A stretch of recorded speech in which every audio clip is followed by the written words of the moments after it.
fresh, boy. All right, so same thing as last time. Yep. Low skin fade, leaving a little fuller through the upper part of your hair, and maybe half an inch off on top. Yep, sounds good. Cool, cool. It's been what, about a month? And some change, yeah. And you like it smooth on the bottom, right? Yes. Yep. Awesome. How long you been coming with for again, man?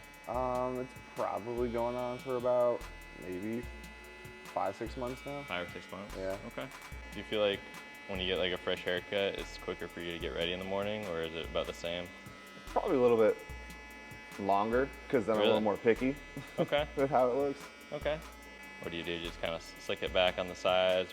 Do you use like a clay or? So it kind of depends on how long or how fresh the haircut is. I'll usually start with a cream, depending on how fresh it is, but then I'll move to a heavy duty clay. Okay. The longer it gets. I like clays just because they add texture, like a little more than cream. I guess it really depends what you're in the mood for. If you want something that's kind of like be pliable throughout the day, kind of like move around with your hands, like I guess a cream would be good. But yeah, I like clays though.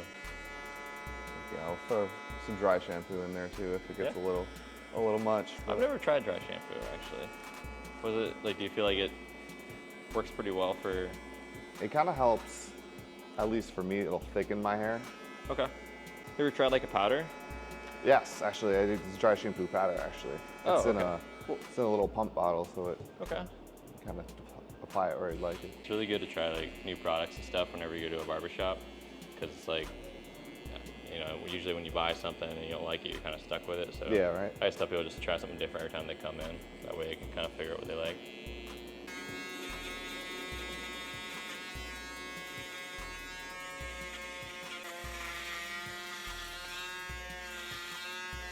Yeah, you were on a mission to grow the top out a little bit, right? But then you just weren't a fan of it? Yeah, I just haven't been able to. I kind of had my hair facing the way it's facing for a while. Yeah. And it's just, you know, I wasn't able to get it to work. It just didn't work for me.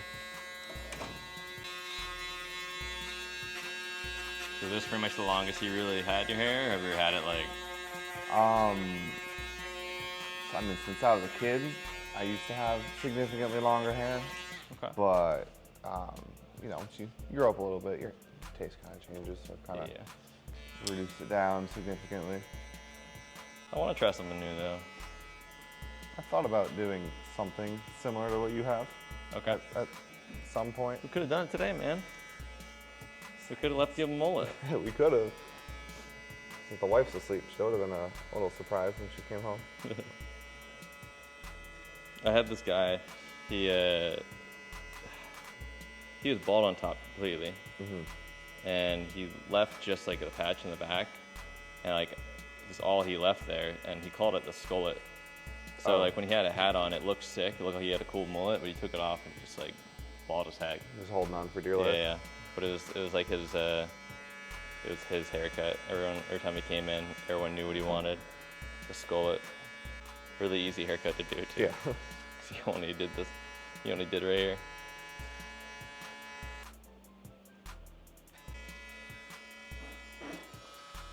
The thing is, we could just wear hats. You know, I mean, I don't know if you're a hat person or not, but Yeah, it kind of depends on, I guess, the time of year. I'm still not accustomed to the heat. oh yeah, I never will be. So I'm from Connecticut, so I'm pretty far up north. So it's already in the single-digit numbers up there. So I'm not used to it yet. Yeah, I'm gonna be honest, man. It doesn't get better. it stays hot and humid. It always feels hotter every year. I think it's just like I'm from New Hampshire, and it's just like I'm waiting for my body to adapt. But I'm like 10 years later, still feel like I'm dying every time I walk outside. I will say the morning kind of I don't like cold mornings, but Yeah, I prefer cold nights. yeah. Well, now up north they got it easy because now we got like the automatic cars to start. You just like start from like your key bob, and like I used to have to like wake up and like we used to start the car and let it run for a while, like you're saying. And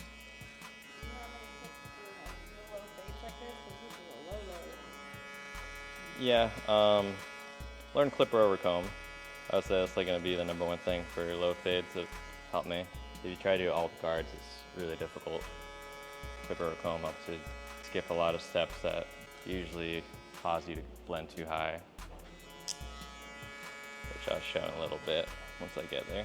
But I also always start lower than like the more you cut, that you start to realize like how high you normally will fade. Just so like if I want the low fade to be like the skin to be at a certain spot, I'll just start a little bit below it because I know I always do like a smidge higher than I anticipate. So it's like this is what I always do.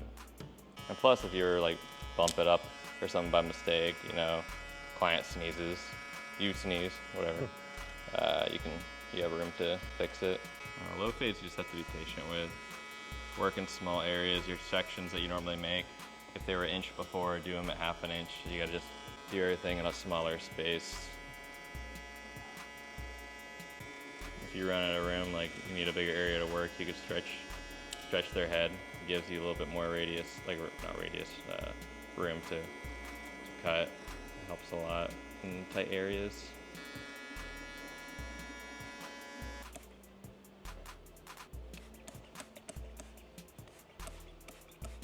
It's about half an inch.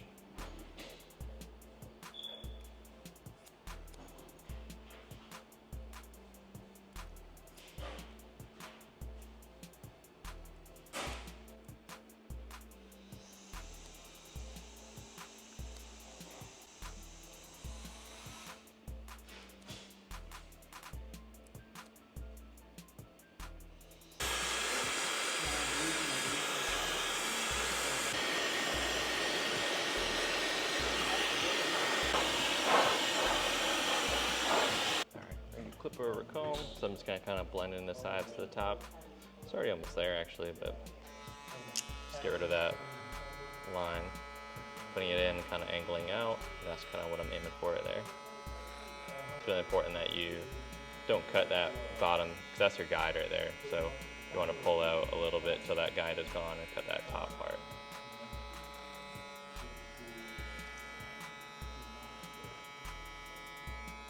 You can also just use scissors if you're more comfortable, but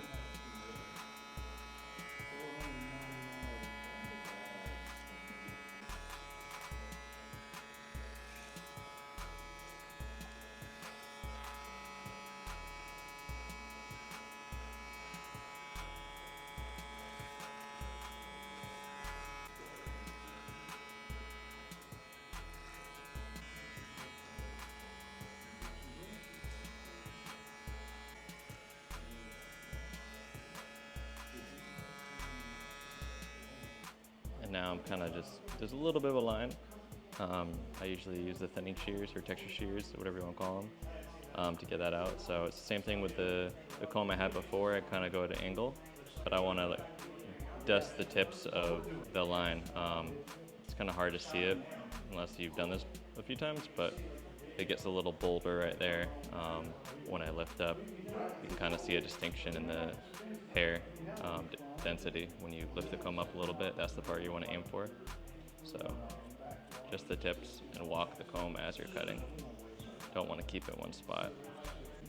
You can go a little lower. I see a little spot there. Going at an angle like that, I'm not even going straight up. I'm just keeping that 45.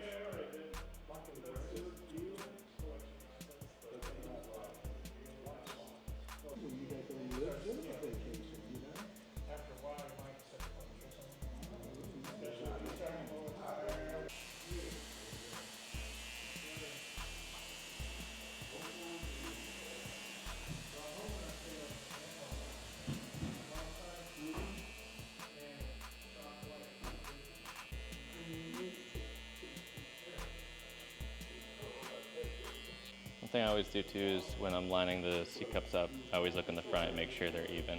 Not everyone's grows evenly, so I try to do the one that's, if the right side naturally grows in a little more, which it does, I try to do that one as light as possible and then match this to that one over there.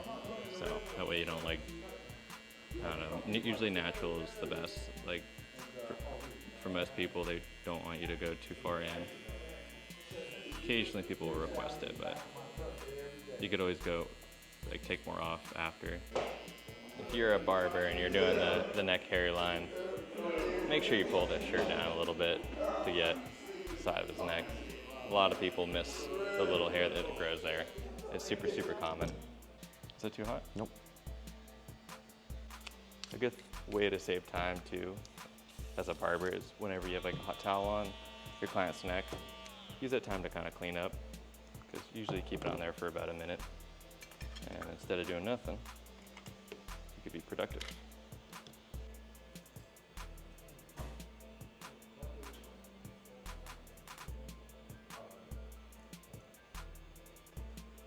I also like to use the razor like right above the ear. That spot is really hard to get with a trimmer. And if you just stretch the skin upwards, it's like perfect just to get those little crevices that you normally can't get or reach.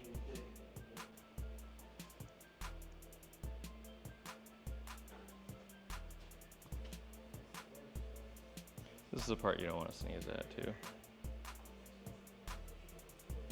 I actually said that before, and then you end up sneezing, so. Let's not do that. Yeah, I don't know if I jinxed it. This product actually is really, really good for like a messy look, but it still will work for kind of what you're going for if you're trying to keep it more of a dry look. So I just sprinkle a little bit, kind of like your salt and food. You could put a little on the side too, to kind of hold the sides.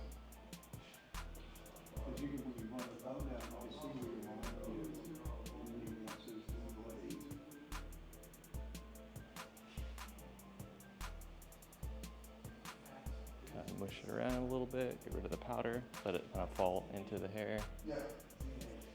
Okay, cool. So the next hair. Boy, I got you fresh, boy. You did want me to be in video.